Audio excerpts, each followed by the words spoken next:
you cannot follow. Even his one instruction, thou shalt not kill. It is not the foolishness of Jesus Christ, but because you are so rascal, you cannot understand him. Therefore he avoided you rascals, because whatever he said, you cannot follow. So what will you understand? Therefore he stopped speaking. Rameshwar, I think we've used up all arguments. Actually, Srila Prabhupada concluded, their arguments are not very sound. Therefore, it's simply a plan of Krishna to help us, to give us some prominence. It will make us more well-known. Opposition, he said, was just an opportunity to preach. But to deal properly with the legal cases and other serious opposition, the devotees would have to know how to preach, and they would have to be spiritually strong. He was readying his men, speaking to them day and night. Srila Prabhupada ki. Yeah. There's one chapter called Chant Hare Krishna and Fight. Okay. Om Namo Bhagavate Vasudevaya. Om Namo Bhagavate Vasudevaya. Om Namo Bhagavate Vasudevaya. We're reading from the Srimad Bhagavatam, Canto 6. This is chapter 18, entitled Deity Vows to King Indra, and its text 46.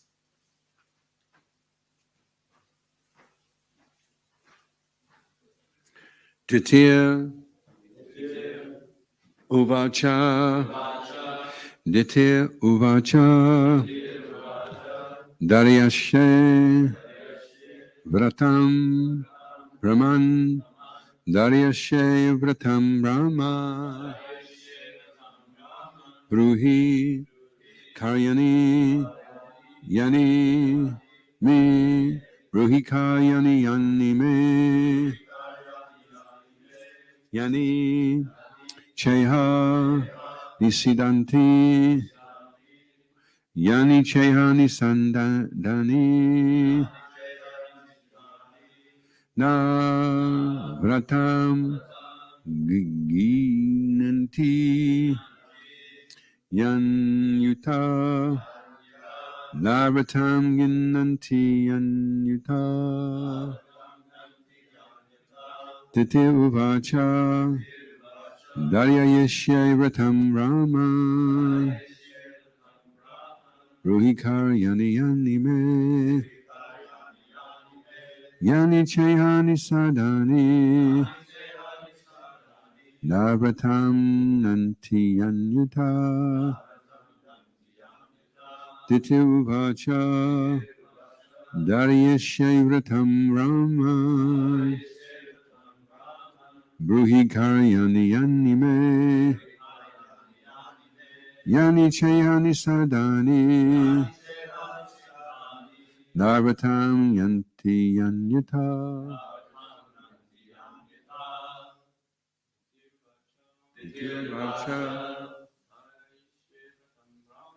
Darya Yeshe Vratam Brahman Bruhikar Yani Yani Me Yani Chayani Shiddani Navatam Yanti Anyuta Tuvacha Dariyashe Vratam Brahma Ruhika Yani Yani Me Yani Chehani Shiddani Navatam Yanti Anyuta Iti Uvacha Dariyashe Vratam Brahman Ruhikayani Yani Me Yani Chehani Shiddhani Navatam Ganti Anyuta Diti Uvacha Diti said Dariyashe I shall accept Vratam vow Brahman my dear Brahman Bruhi please state Karyani must be done Yani what may to me Yani what cha and iha Here, Nisadani is forbidden. Na, not. Vratam, the vow. Yanti, break. Yani, what? Uta, also. Titi replied, my dear Brahman, I must accept your advice and follow the vow. Now, let me understand what I have to do, what is forbidden, and what will not break the vow. Please clearly state all this to me. Responsibly, please. Titi replied, my dear Brahman, I must accept your advice and follow the vow. Now let me understand what I have to do, what is forbidden, and what will not break the vow. Please clearly state all this to me. As stated above, a woman is generally inclined to serve her own purposes. Kashyapa Muni proposed to train Diti to fulfill her desires within 1 year. And since she was eager to kill Indra, she immediately agreed, saying, please let me know what the vow is and how I have to follow it. I promise that I shall do the needful and not break the vow. This is another side of a woman's psychology. Even though a woman is very fond of fulfilling her own plans, when someone instructs her, especially her husband, she innocently follows, and thus she can be trained for better purposes. By nature, a woman wants to be a follower of a man. Therefore, if the man is good, the woman can be trained for a good purpose. Omagana Timaranda Shagananyana Shalakaya Chakshuranvili Tamyena Tasmai Shri Guruve Namaha Shri Chaitanya Manobhistam Stapitam Yena Bhutale Swayam Rupa Kadamayam Tadati Swapadantikam Jaya Shri Krishna Chaitanya Prabhu Nityananda Shri Advaita Gadadha Shri Vasadi Gaura Bhaktavrinda Hare Krishna Krishna Krishna Hare Hare Hare Rama Rama Hare Hare Vanchikalpatrubhyascha Kripasindubhyeva cha Paritanam Pavanebhyo Vaishnavebhyo Namo Namo. I'll be careful with this one. So, Prabhupada saying in the purport, a woman is generally inclined to serve her own purposes, and so Kashyapa Muni proposed to train Diti to fulfill her desires within 1 year. And so Prabhupada goes on to explain the psychology of a woman, and but then toward the end, he does also qualify. He says that this is only going to work if the husband is a good man, if the man is good. If the man is not good, then we've got a problem. Got a big problem, because how can the woman trust the man or serve the man if the man is going to abuse and exploit her? So the foundation of the relationship is that there has to be respect. The husband has to earn that respect by showing that he can control the senses. And if he can't control the senses, thank you, then the woman's in a very awkward situation, you see. The tendency is that when we read, this is what the woman needs to be like, we think, oh, next time I see my wife, I'm going to tell her, you need to be submissive, you need to be. And then she's reading, and when she reads, the husband needs to be the provider, the protector. And so she finds all the qualities, and she says, you need to be like this. And he's finding all the qualities, and he's saying to his wife, you need to be like this. But actually, both of them are supposed to look at their own qualities and try and work on them. So for the man, rather than trying to demand a woman to behave in the way that he feels is appropriate, he should learn to become a proper man. And there's not many around, unfortunately. Srila Prabhupada said that in the Hare Krishna movement, every man should be a brahmachari and every woman should get married. So what it means is, when you get married, you stay a brahmachari. And it's more difficult to stay a brahmachari when you're married than to stay. It's like if you're fasting at the feast, it's a lot harder to fast in front of a feast than it is if you're fasting and you don't have to see the feast. So the grihastha is higher than the brahmachari, and then higher than the grihastha is the vanaprastha, and then the sannyasi. So it's not a qualification for getting married that, oh, that brahmachari is completely agitated, he needs to get married. No, he doesn't. He's not qualified. He's not qualified to look after himself, never mind anybody else. Once he can learn to control his mind and senses, then he'll make a good husband. Then he won't. Then the wife can get protection, and she won't be exploited. So it is a travesty what's going on in human society. Men are not actually like men, and therefore the women are having to become more like men to protect themselves from men that are more like women. In the sense that there's a certain nature, a materialistic nature that's there, and that can be worked upon, so that the woman is no longer a woman and the man is no longer, in the sense that they're no longer identifying with their bodies. And it's funny that in our culture we're endeavoring to become servants of the gopis. That's the topmost. We're all aspiring for that, which is a female situation to be on. And so we're aspiring for this feminine nature, because ultimately Radharani is the feminine nature, and she's in control of Krishna. So that's the highest, actually.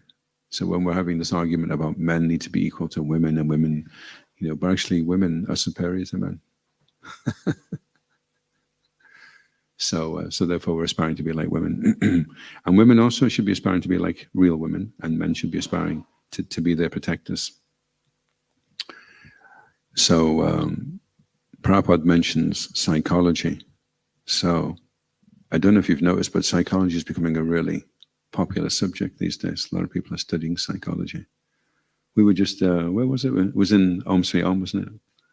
So Pancha is studying psychology. So be careful, because he'll be sussing you out by the way you're behaving. And then we do this meeting in Glasgow on Saturday nights, and there was a couple of people that turned up. We were just chatting. Turns out that they were both studying psychology as well. So I think it's good. If we should study Srila Prabhupada's books, definitely. But then we also need to understand how to understand Srila Prabhupada's books. So sometimes it's good to know a bit about psychology. You find psychology useful?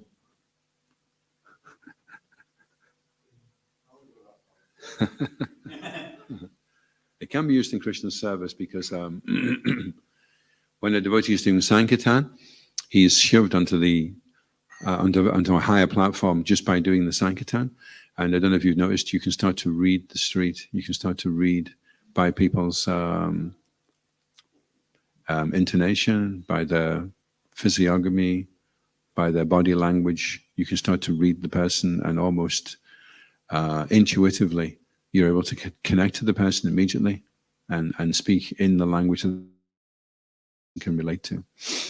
So that's the wonderful side benefits of going out and distributing Srila Prabhupada's books and approaching people, that you're given the ability to be able to read the people and understand them. So already you're studying psychology to some degree. And then there are other resources you can tap into, and you can find out much more, about what people are.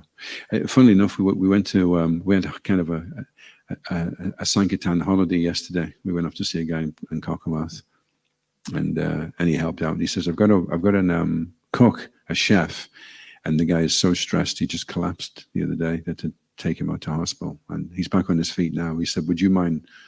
And funny, he's got two chefs that are stressed out, or two chefs that are stressed out. And the other one wouldn't come. It was too much for his false ego to admit that he was struggling with mental health, He's like, no, I'm fine. I'll be okay. But the other one, he's in his mid-50s. So his day comprises of, he gets in to work about 8 o'clock.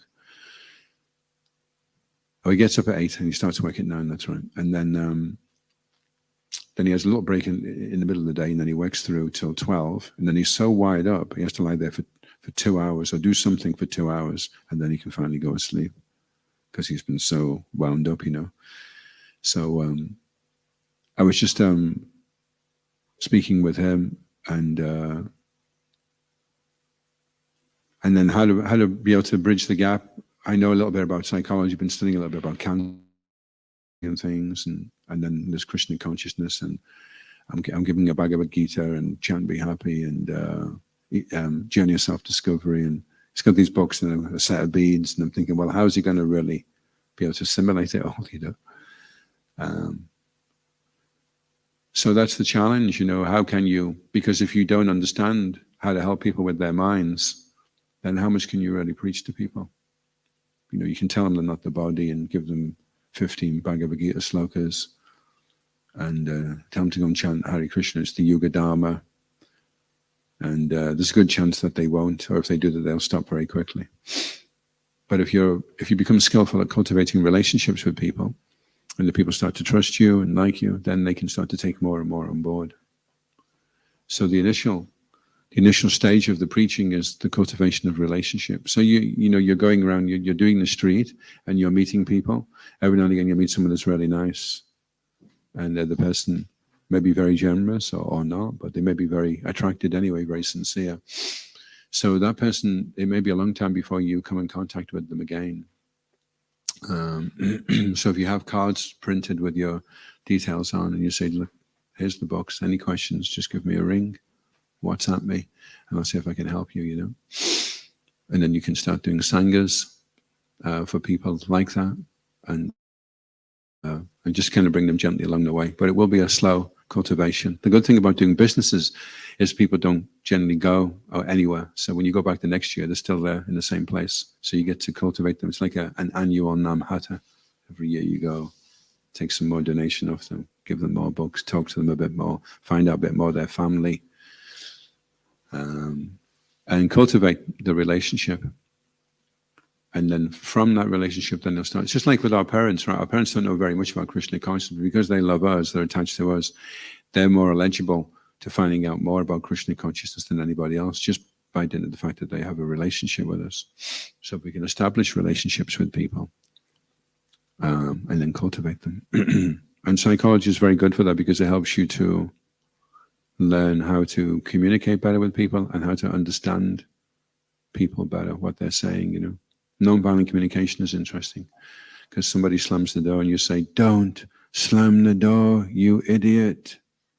There's a good chance that they will slam the door again, because they go into defense mode and they're not connecting with. No, you could say to them, "My dear Prabhu, when you slam the door, it feels like someone has thrust a javelin through my heart, and for 30 seconds I'm just fighting to hold back the tears. Do you think you could please not do that?" So then you're not attacking him, and you're helping him to connect with your needs and how you're feeling. And he's like, yeah, of course I can. Yeah, no problem, So if you didn't know that psychology, then you could be just saying, "Look, this is the way it is, and that's what you need to do, okay? And if you don't like it, the door's there, all right? Don't slam it on the way out." Slam. Okay, so then you've failed, If somebody leaves, it's 50% your fault, because it's also 50% their fault as well.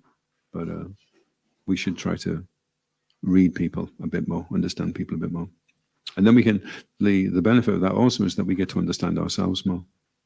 Why am I really upset? If we get angry very easily, anger is a secondary emotion. Why are you angry? You've got anger as a reaction to something. Why did you react in that way? What was the problem in the first place? Well, I wasn't being given enough respect. That's really what it was. Okay, well, you haven't got an anger problem. You've got a respect problem. You've got a false ego problem. You've got a problem with your pride. Then you can work on that. And then when you're humble, you don't get angry so easily. Any questions or comments? Yes, Prabhu.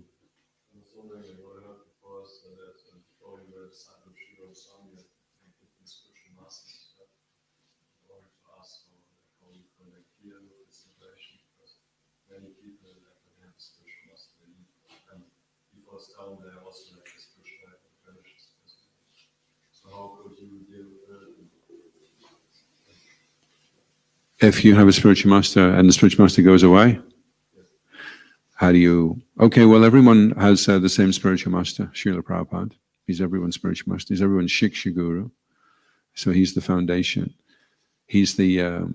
Srila Prabhupada made a ship called ISKCON, and the ship is sailing across the material ocean, and it's en route to Goloka. And on the ship the ship is full of rooms, and different rooms. Some are Tattva, some are Rasika, some are Pujari, some are more Sankirtan, some are more into Kirtan, Prashadam distribution. So they're all the different gurus with their rooms, and the gurus are making sure that the disciples stay on the ship, that they're well fed and they don't jump ship. But it may be that when you get on the ship, you really like it over in the Rasika room more, where they're talking Leela, and so you head over there, you know. So you still have your Diksha Guru, but you're getting Shiksha from somebody else. But you're still on the boat, you're still on ISKCON. So when you join ISKCON, you join an international society. And then we have our different spiritual masters in different locations. But you have resource, you have access to all the members of the society. And so the spiritual master may open the door and say, please, I consider you qualified. You've said you're going to follow these vows. You're going to chant. Please come in. And then you just check with your Diksha Guru. You say, well, I'm really getting inspired by this devotee. He's given me a lot of shiksha. And the Guru will say, yeah, that's fine. If that's encouraging your devotional service, that's fine.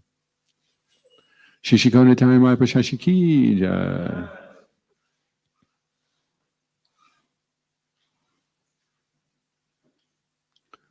So we don't have to worry that Srila Prabhupada will ever go away. He never did go away, or will go away. He's always there. He's the foundation. And then some devotees are Kanishta, Uttama, and Majjhima.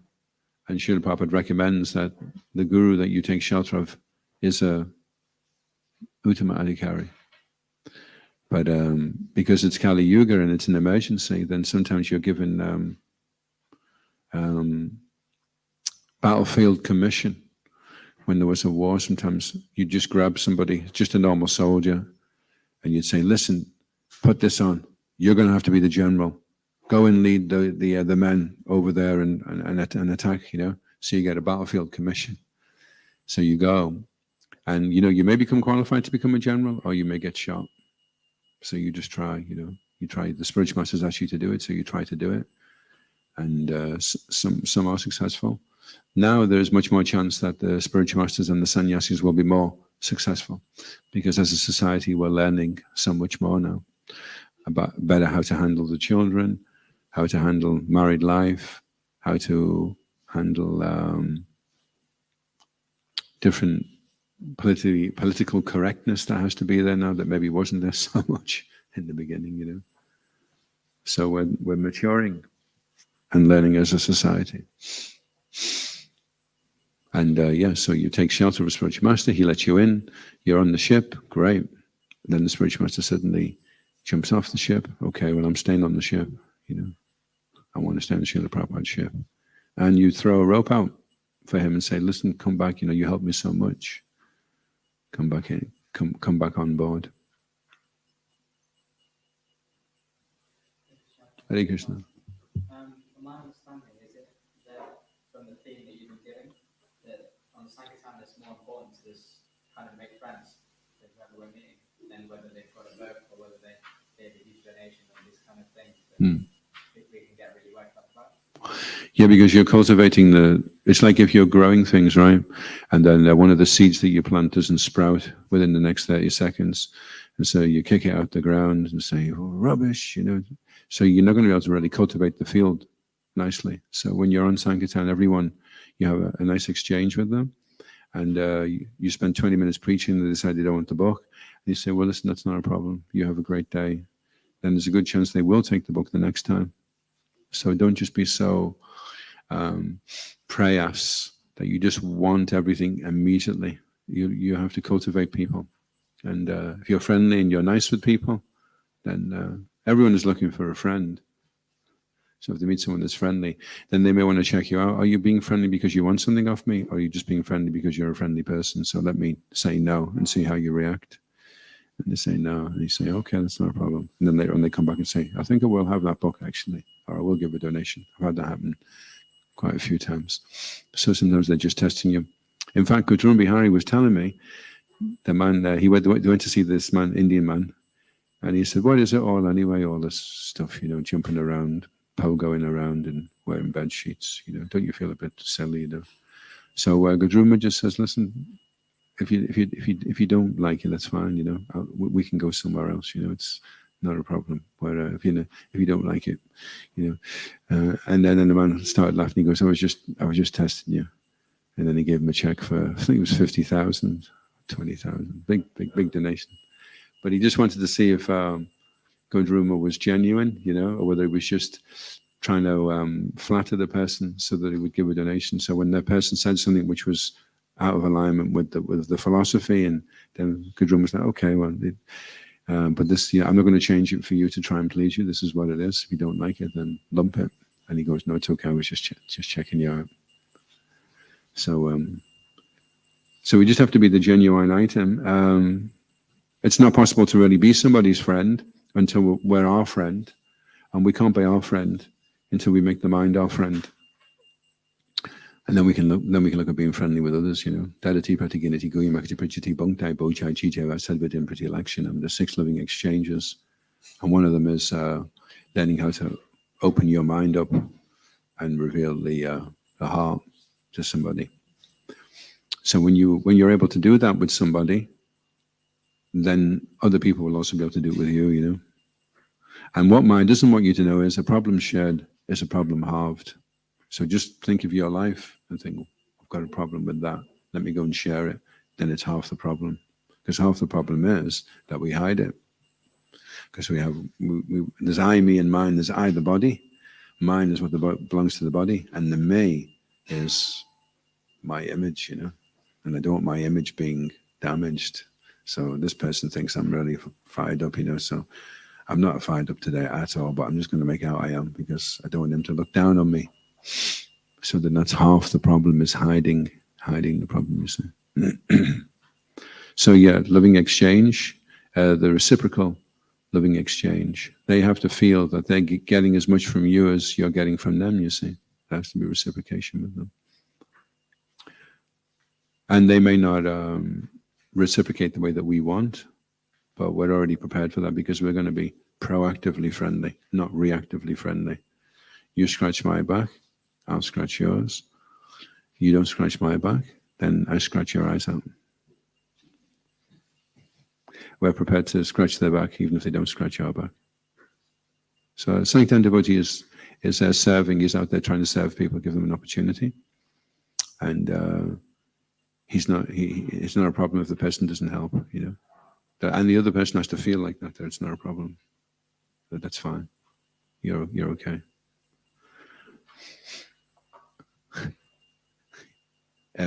Back to Rupa and then Gangaya. Sometimes when women get corrected, it feels wretched. It feels like your version of yourself is much better. How do you take that in the right way instead of just like pulling in mind? Well, yeah, there's the knee-jerk reaction, and sometimes the devotee, they speak before their mind is in gear. So what comes out their mouth is not really intelligible, coherent statements. It's more like, and it doesn't even make sense, and it's not true. And so then you realize, okay. So partly the people that know you have to be aware of that and give you some space. That, he's trying to overcome this. So just don't take it very seriously.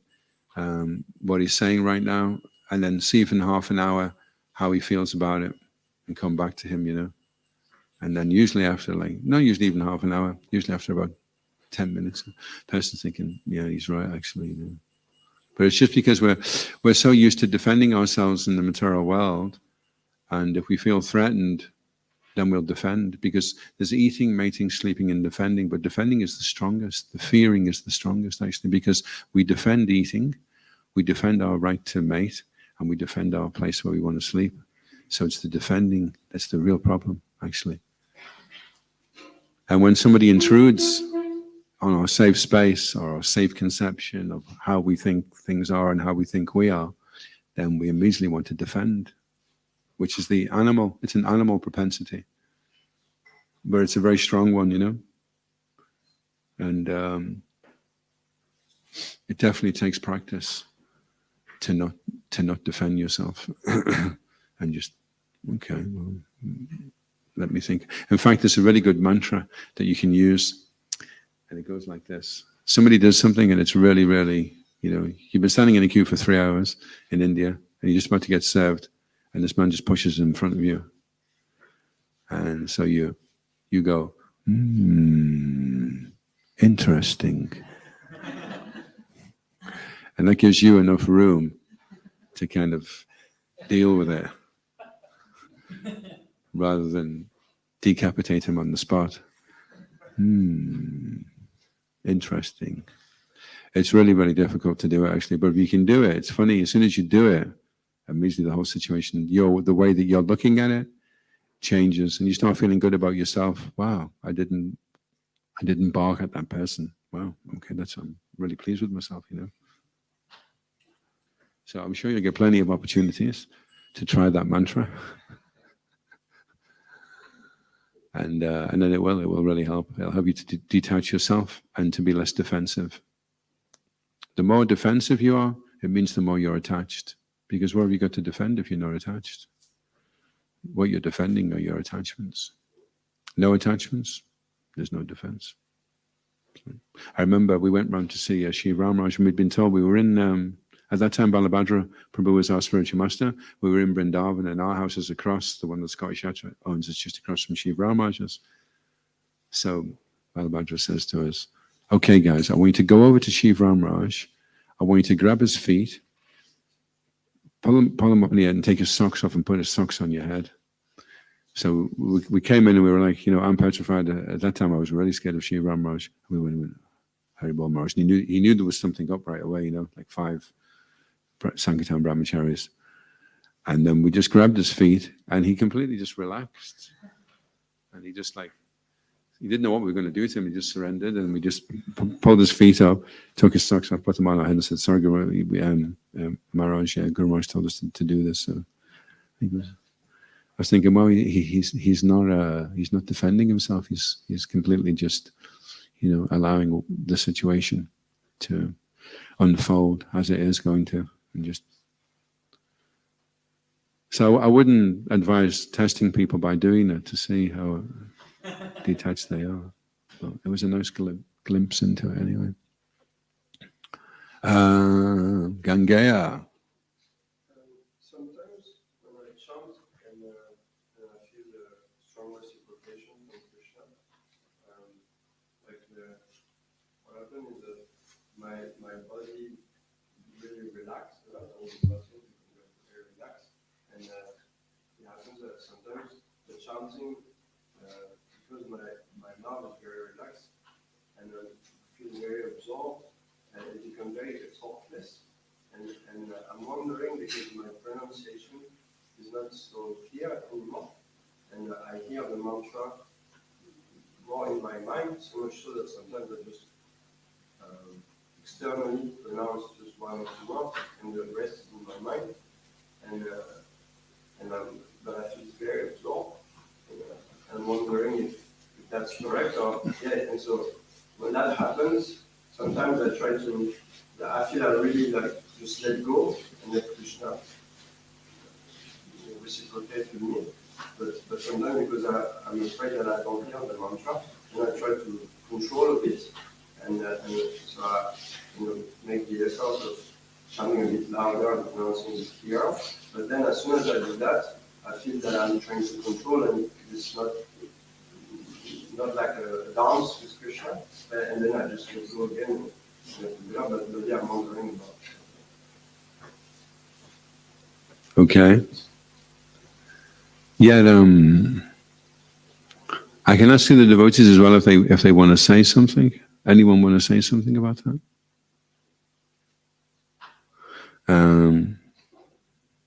There's the Satyanananda Swami refers to the 3 P's, not frozen ones: pronunciation, posture, and prayer. So he says that they're like the foundational aspects of chanting japa. So when I listen to, I've got Sri Ramaraj chanting japa, it's very, very clear, very clear. Every syllable is very, very clearly pronounced. Indradu Maharaj heard him chant. He's also very, very clear, So there's chanting in the mind, but if you are making an external sound, then it should sound crisp and clear. It is actually quite a crisp sound, Krishna. It's like very specific and it's very exacting, very Krishna. Ram is a bit more Ram, it can be but Krishna. It's got to be everything's got to be aligned, the tongue, consciousness, the pronunciation, the volume, to get the Krishna. And Krishna is like it cuts through the, I remember there was a Sankirtan devotee, he was number one Sankirtan devotee at the time, they called him the Sankirtan machine, Arjun Krishna. And I used to listen to him chanting, Hare Krishna, Krishna, Krishna, Krishna. And it sounded like he had these, when you're gardening, I thought, wow, he's cutting back the anotas. Wow, that is so amazing. Krishna, Krishna, Krishna, Krishna. It's like so intense, very crisp and very clear.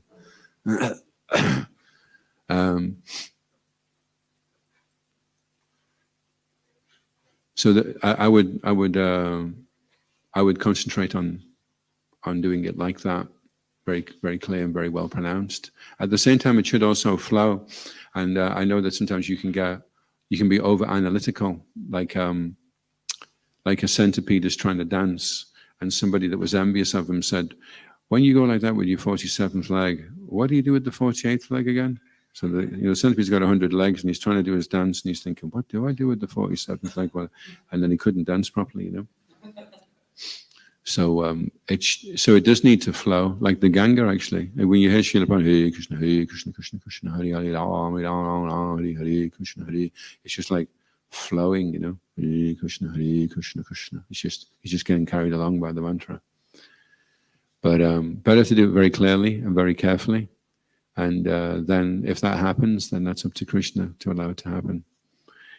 The false ego is that we're doing it, that we're chanting it, and that we're controlling it, and we're doing it, and we're this, and we're that, and the emphasis becomes very much on ourselves rather than we're trying to be Krishna conscious, not self-conscious.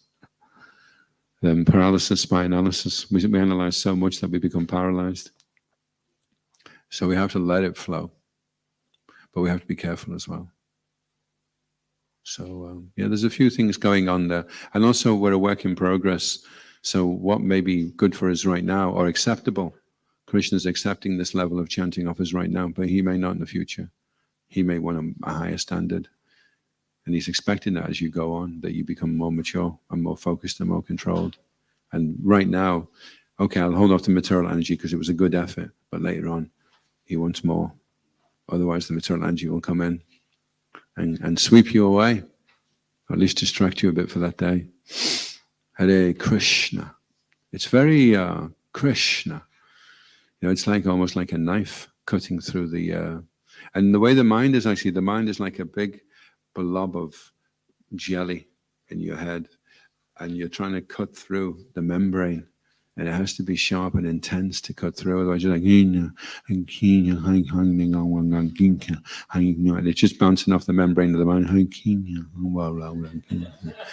Where it's like Hare Krishna, Hare Krishna, and then forget everything else. Very, very sharp focus, clear, specific. Oh, so you're going to say a profound tag on. Is that okay? Yeah. Also, Maharaj, he recommends that we record ourselves chanting, so that we can hear what it sounds like. Which is a shame, really, that we're so distracted when we're chanting that we don't even know what our chanting sounds like. You spend 2 hours listening to it, and then we have to listen to a recording because we weren't really listening to it. And it's like, oh wow, is that what it sounds like?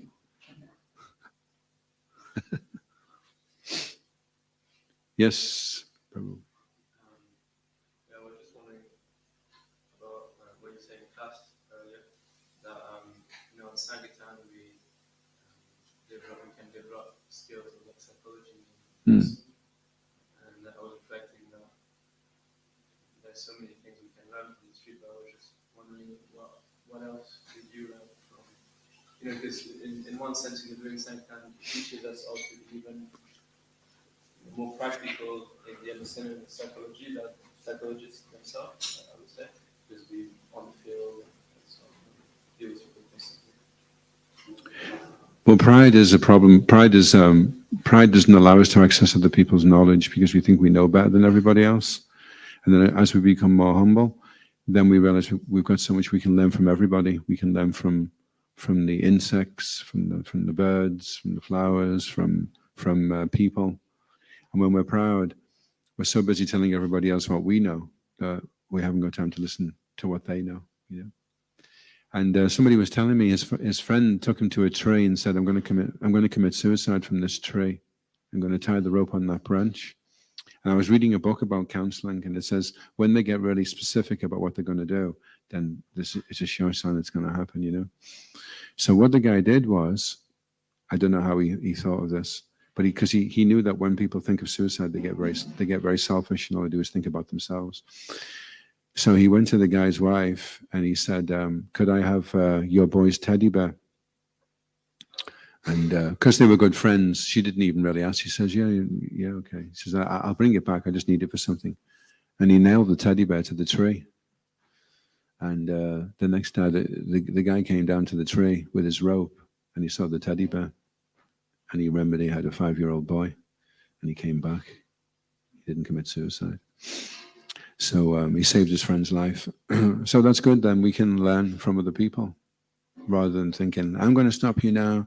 I've been a devotee for 12 hours and 37 minutes. So just stand there and I'm going to give you the absolute truth. Give me the money and beat it." Thanks a lot. Next one. Yeah. But we can learn so much. And people are also, even though we're in the Hare Krishna movement, we've got the bed sheets on and the Radhika and Tilak or whatever we're wearing. And we think we're A-okay. And he's not got a duty on, and he's not even vegetarian, so what can he tell me about anything? But he's also in the Krishna consciousness movement, because that's what the material world does. It's Krishna's place. He puts people to learn that they have to love him to get out, but they're just not aware that they're in the Krishna consciousness movement. And we've realized what the program is, and we're trying to go back to Godhead, but everybody else is out there on the same program. They're also getting their own realizations about life and the futility and the temporary nature of the material world. So we can learn from them that they have realizations as well, even if they're not following the principles. You know, they don't lose the super soul. The super soul doesn't decide, "Listen, this guy's just smoked too many cigarettes, I'm off. I'm leaving him to it." You know, he's got the Lord in his heart as well.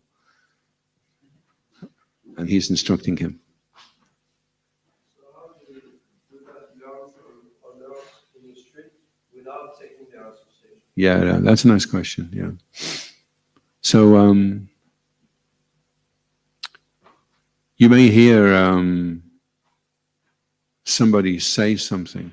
Somebody said something to me, actually. It was a lady, and she says, "But why do you have to give up sex life?" And I was like, the Bhagavad Gita says, but I was just coming up with all the slokas, but it hit me quite hard. It really shook me that, well, why am I? You know, and then later on, I was searching in Srila Prabhupada's books, and Srila Prabhupada says, Krishna is the highest, and therefore you have to pay the highest. And what Krishna wants to purchase him is you have to pay the price of giving up sex life, because it's the greatest pleasure in the material world. And if you decide you want Krishna and you're prepared to pay that price, then Krishna will give himself. So she made me think and kind of shook my faith a little bit. Maybe if I had been a bit weaker, I'd have started wondering myself. But I came back and realized, okay, there's a deficiency here, and they've shown me that there is, and I need to work on that. I need to find out, you know. On the other hand, we had a sad case happen where in Glastonbury, one devotee went into a tent where there was nefarious activities going on and clouds of smoke billowing out. And he went in the tent, probably semi-innocently at least, to go in and give them a book. And he went in the tent, and we didn't see him again for 4 years.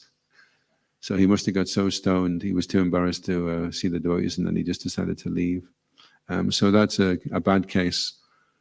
And Srila Prabhupada explains all fall downs are due to taking the association. Jana Sangha, the Jana, the Sangha of the Jana, whereas Sangha Chagat, we want to renounce, we want to give it up, we want to follow Sato Vriti, we want to follow in the footsteps of the saints, the Satos, and we want to Changat, renounce the association. So Sankirtan is good because it puts you right in front of your anatas and your doubts, and then you can come back and you can work on yourself and you can think, well, this person said that to me, and I know it's not right, but why isn't it right? And then you'll and that should actually be what's going on a regular basis. That you are being affronted with challenges to your faith in Srila Prabhupada and the practice of Krishna consciousness, and you're trying to work them out. And then you're needing to read the books to address this. Why do we give up sex life? Why? What is the big problem with it anyway?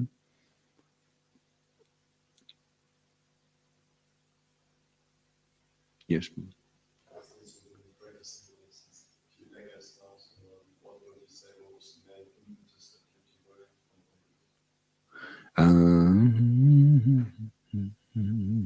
Well, definitely.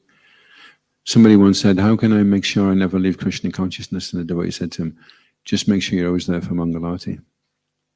Which is kind of like, if you're always there for Mangalati, then you won't be able to leave Krishna consciousness, will you? Because you'll always be there for Mangalati. But generally what happens is the sadhana starts to wear down, starts to break down. Shiv Ramanuj refers to it as relaxing your vows. So it's a bit like, that guy that's water skiing. He's going along, and because he's going fast and he's above the water, and then his hands start getting a bit sore, and he thinks, I think I'll just relax now. So when he relaxes, he starts sinking down again into the water, and the rope shoots off somewhere else. So you have to hold tightly to the four principles and to the holy name. You have to hold the holy name very tightly.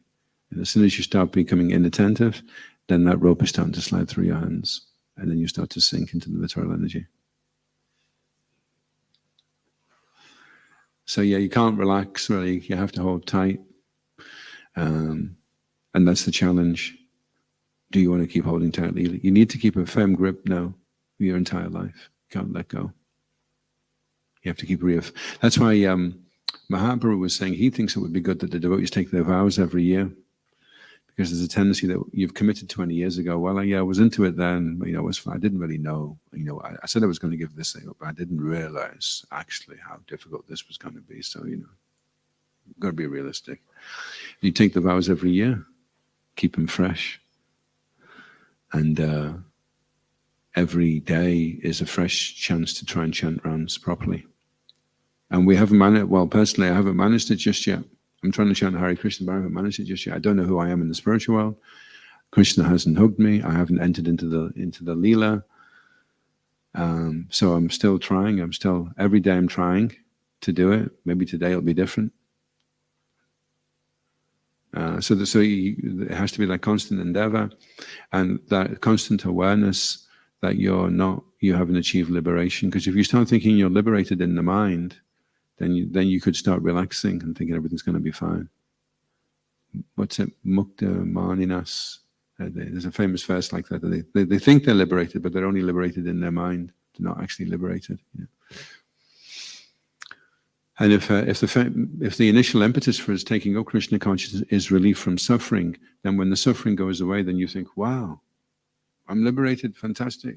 Okay, I can go back out now. I go and find my old girlfriend, and this time I'll be a nice guy. Everything will be fine,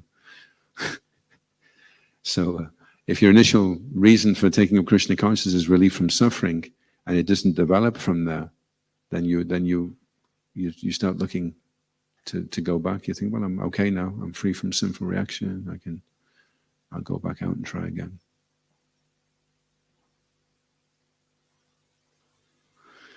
And it definitely helps to have to read Srila Prabhupada's books on a regular basis, because we have a relationship.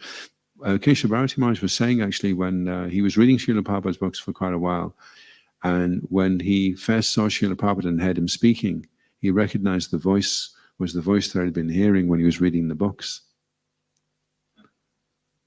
So we have a relationship with Srila Prabhupada. And we're considered his Shiksha disciples because we read his books and we take his word as absolute truth, you know. And what a shame, you know, to come this far, you're in the material for so long, you come across Srila Prabhupada, you realize he's a pure devotee to some degree, and then what a shame that you don't go and read his books. Because obviously, he's a very important person in your life, and what he says is of great value to you. So why deny yourself that wonderful resource, you know? You find the richest man in the world, and then you don't ask him for anything. And he's got trillions and trillions and trillions, you know. And you know he's really wealthy as well. So why not access the wealth? It's such a waste, because then you'll miss the boat. It'll just take time, but you forget. You can forget the Krishna is God. When I was first reading Srila Prabhupada's books, I was in quite a degraded state at the time. And I remember I was reading the Krishna book, and I was reading that Krishna was kicking this demon around like a piece of cloth. I was thinking, that's a bit heavy, isn't it? And I was turning the pages back and saying, did he say Krishna was, Krishna, the Supreme Person? Okay, yeah, so he's definitely God. So that was within a few pages, you know, that you forget. You forget Krishna's God. You forget that you have to follow these 4 principles. You forget that you're supposed to, this is the proper way to chant. You can forget very easily. So, and Prabhupada says the beginning of the fall down is taking the association of materialistic people. I think that's in the 9th chapter of the Bhagavad Gita. He pinpoints the initial. Actually, there's a book by there's a poem by Satsvarup Maharaj. Have you read that one, Bhakti-Rupa, called Blooping? He says he starts by finding fault with the fallible, and then his material desires fatten like bedbugs in spring. So your material desires are just sitting there, they're starved right now, like little bedbugs, and they're just waiting for things to get warm, and they'll start feeding again, you know. So just because you've stopped sinful activity now, and you've done 1,000 books a day, and your dhoti is so orange, that's not it. They're just waiting like little bedbugs. And as soon as you start finding fault with devotees and getting critical and a little bit lazy, they start fattening up, and they come back. Yeah, it's called Blooping. It's a poem by Satsvarup Maharaj. Nice poem. Yes, Prabhu. Yeah, I was just wondering about chanting. Sometimes chant Hare Krishna, and obviously we hear that we have to just hear the sound of the name, because from the sound comes the Gunarupa Lila. Yeah. So because you chant, the name of Krishna, then certainly you're hearing the sound, but I mean, I'm often doing a mental effort to just try to imagine that there's a person behind the name. But I know that if I just try to squeeze a form in there, it's not the proper method. Yeah. So I just wonder how we can just in our face to just stick to the sound and just hear without engaging the moment so much like method as well. Yeah. Well, actually, I find it really helpful. I've got sometimes I'm sitting chanting Bhajapa, and I have ISKCON Vrindavan live, watching the deities. Well, actually, it was live, and I'm watching, especially like the Mangal Aartis, because there's a certain angle that you see the deities, and they look very, very beautiful. Lord Nityananda, Srimati Radharani, Krishna, and I'm chanting, and I'm meditating on the form at the same time. And then when you've done that for a while, then the form becomes very clear. I can think of them now very clearly because I've looked at them now for so long. And Srila Bhaktivinoda Thakur recommends, if possible, to chant all your japa looking at the deities. He says then that will brand a samskara onto the mind, that form of the Lord.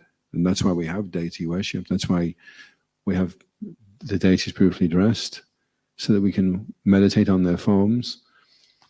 And I remember one marathon, we were traveling and we had a photograph of Kodanitai Maipashashi, big one on the altar at the house in Brotherton. We were the brothers from Brotherton. And I spent the whole marathon just chanting, looking at these beautiful faces of the deities, you know, and it was it was a very good way to keep the mind focused, you know. So because in the beginning when you're chanting, the Lord's not revealing his form, because we're not so advanced in chanting, then the deities are there to help us to focus on the form of the Lord, you know. And the more you can involve your mind in the chanting process, then the more chance you have of being absorbed. Because the more the mind's involved with things, the less mind you've got left over to get distracted by other things, you see. And form is, I'm an artist myself, so for me, form is like very engaging. If I can see the form of something, I really like to see things, you know. For me, it really helps me to focus my mind. So that works for me. And, you know, you're all chanting, you have different natures, you're at different stages. You have to work out self-realization. What do I need to do to engage and absorb myself fully in chanting? That's the challenge for everybody. Some devotees, it's too loud and too intense in the tampa room. They need to go out. For some devotees to go out would be a total space out. So they need to stay in. Some devotees need to move. Some devotees need to keep still. Everyone's got their particular way that they're trying to do it. And then we're also trying to improve, you know, so we're maybe trying different things to see, you know. We tried this and this works, and we tried that didn't work. So we try different things. And speed is a really, it changes a lot. You know, one day, it reminds me of pulling the Rath Yatra car, because sometimes the car goes fast and sometimes the car goes slow, you know.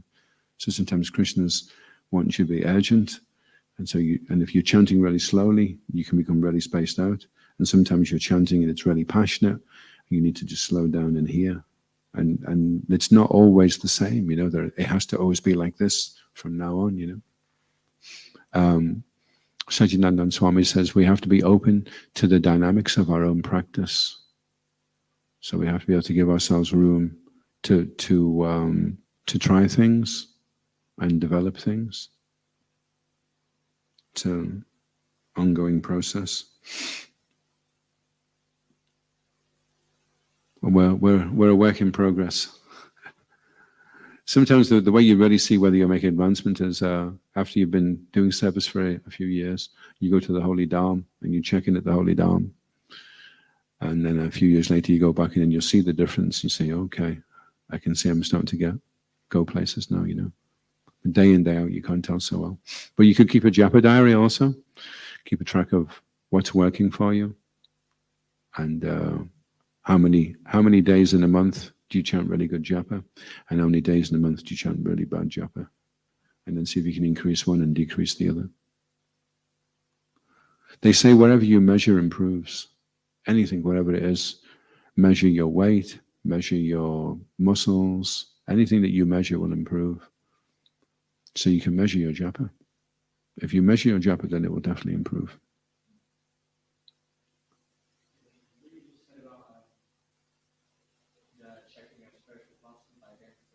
Yeah. You feel more at home. You feel like you're going home. That this is where you belong. This is where you've come from. Because that's what the Holy Dharma is. It's where you belong.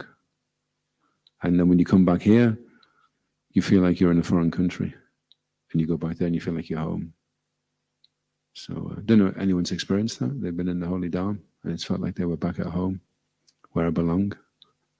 And then you have to come back here, step off the plane in Glasgow, the door opens, there's a gust of ice cold wind to greet you. You're back in Scotland. The sky is grey. Nobody's looking at anyone. Everyone's just looking at the floor, trying to get from A to B as quick as they can, with nobody in between. And any of the obstacles, let's just push them out the way and ignore they exist.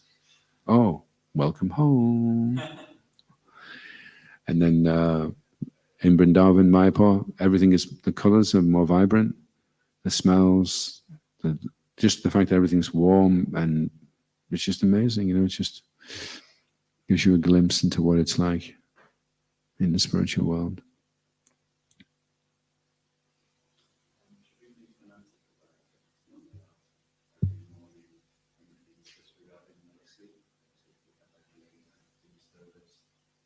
still try and be.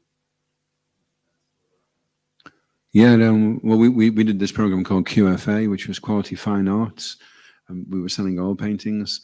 So in between 6 and 8, you would make appointments, and then from 8 o'clock, you'd go around all the people, see him 8, 8:30, 9, 9:30, and then that would go through sometimes till 11. Then we'd get back at 1. Then we'd get up for Mangalati, chant our japa, and then go to bed.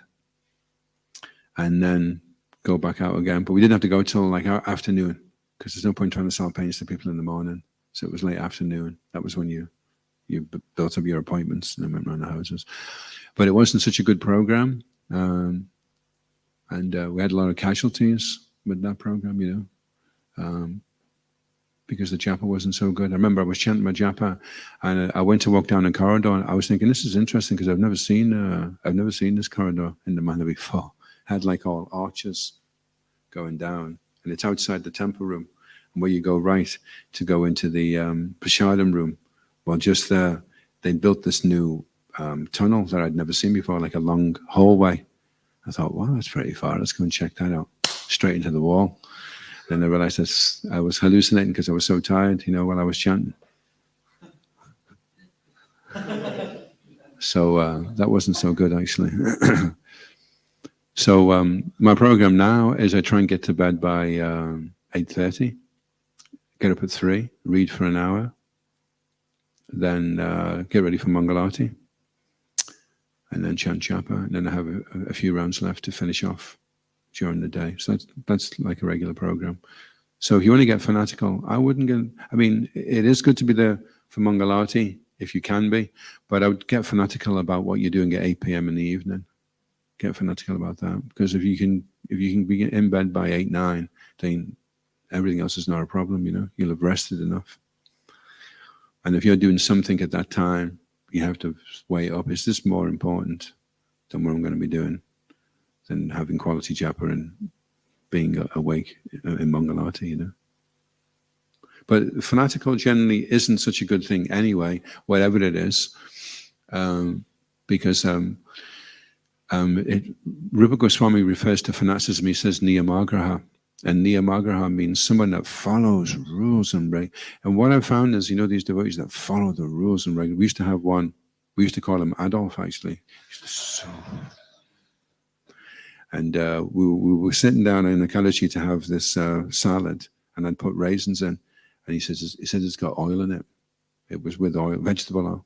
And I says, well, it should be okay. And he goes, but it could be corn oil. You could be breaking the Kadashi. So we phoned up Malabhadra's wife, Mother Ranjini. We said, oh, are we okay? He says, just eat it, it'll be okay. So we're eating the salad in front of him. Oh, what a lovely salad. And he wouldn't eat it, But then he went from one extreme, and then he left, unfortunately, after a while. And then he went completely the other way. And he did say to me, he said, the reason why I have to be like this is because if I don't, I'll be so like that, But niyamagraha means you follow rules and regulations just for the sake of it, and then you reject the rules and regulations and you act whimsically. So the duality of this fanaticism is, because you don't really know why you're doing it in the first place, it's very easy for you to give it up. Whereas if you're more kind of middle of the road, well, we follow a Ekadashi, but the main thing is we're going to go out and distribute books and chant Hare Krishna, and if we can do the Ekadashi, okay, that's, but in the general scheme of things, it's not as important as the other things that we're doing, So if you don't understand that, you don't really understand the priorities, then you could go from total fanatically into something and then totally fanatically rejecting it because you didn't understand it in the first place. So yeah, fanatical is not achihara, prashascha, pajalpo, niyamagraha. It's one of the 6 things that cause the devotional service to be unsteady. It spoils devotional service, actually. It doesn't enhance it by being fanatical. And if you are fanatical about it, then you have to think, okay, I've got a problem here. Why am I doing this in the first place? I need to be more balanced about this, And be a little bit more forgiving with yourself as well, that if you can't make it, you're tired or whatever, okay, well, it's not the end of the world, you're still trying to do the right thing. So sometimes I may whereas if you're fanatical and you do something wrong, then you can get really ruthless on yourself, to the point where you decide, I think I'll just leave the association of devotees because I'm not qualified. So that's no good. That doesn't help anybody. So fanaticism should be rejected because it's unfavorable to pure devotional service. Yes, Prajuna Prabhu. We should replace the word fanatical with diligent. Yeah, Makes it a lot more palatable. yeah, And as far as Mangalarti, when we understand that the deity is actually Krishna himself standing on the altar, yeah, and we're getting out to see Krishna in person, that makes it a little bit more of not an obligation, but something that we would relish. Yeah. Our spiritual master was coming. Yeah. Yeah. Would we sleep through a darshan with the spiritual master just because we feel tired? We make an extra effort just to be there. Yeah. Regardless, I'll rest later or I'll adjust my schedule somehow. Like you were saying,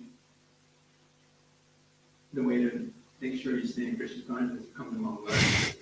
Yeah.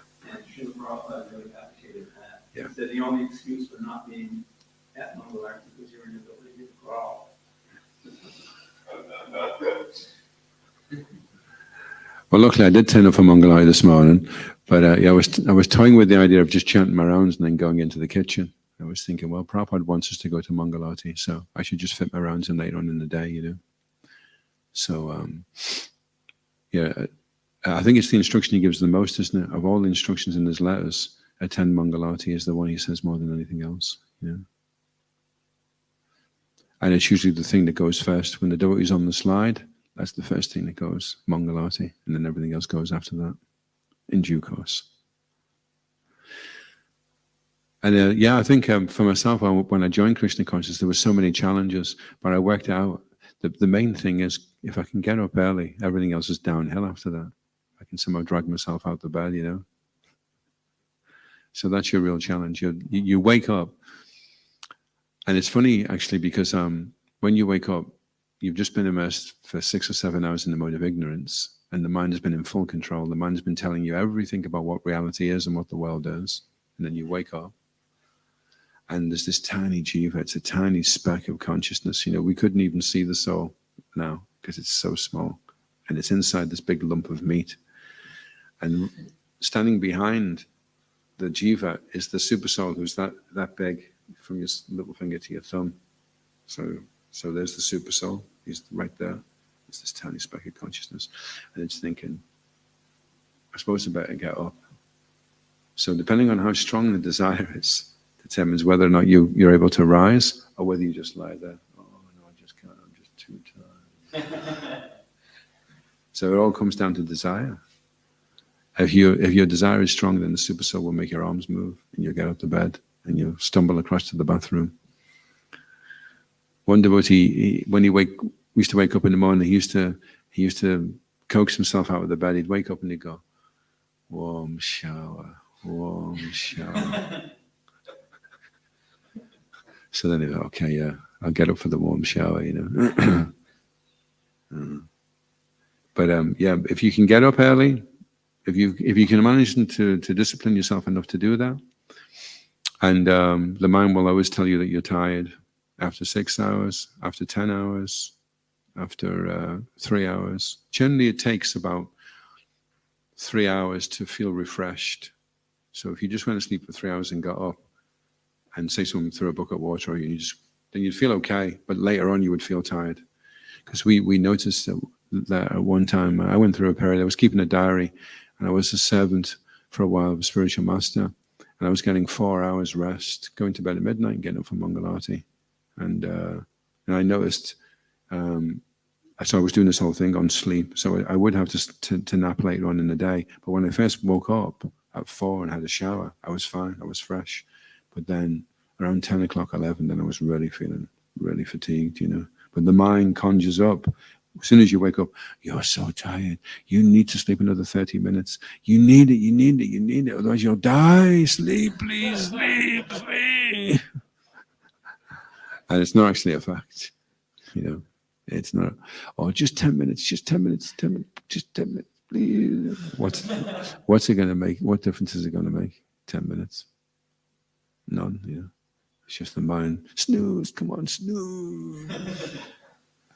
We were thinking we could do a skit like that. We could have the Kumbhakarna alarm clock. And when he puts the snooze on, it lasts for 10,000 years.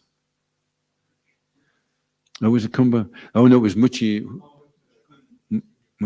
yeah. He went asleep for thousands of years, and then somebody kicked him and woke him up, right? That was Kalyavana, wasn't it? He burned him in his eyes, yeah. So if he'd had an alarm clock, he said, just went another 10,000 years. The Muchikunda alarm clock. Jai, well, it was very nice having you all here, and hopefully the dialogue can continue.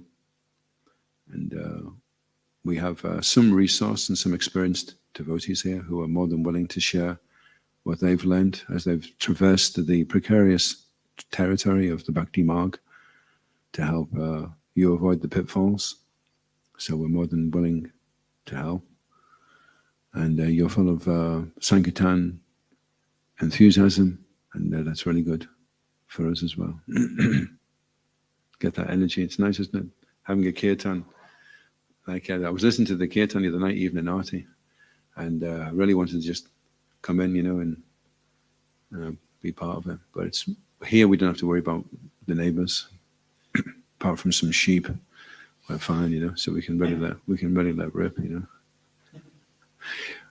In the good old days, which is probably why I've got bad hearing now, we had a set of wampus which were this big.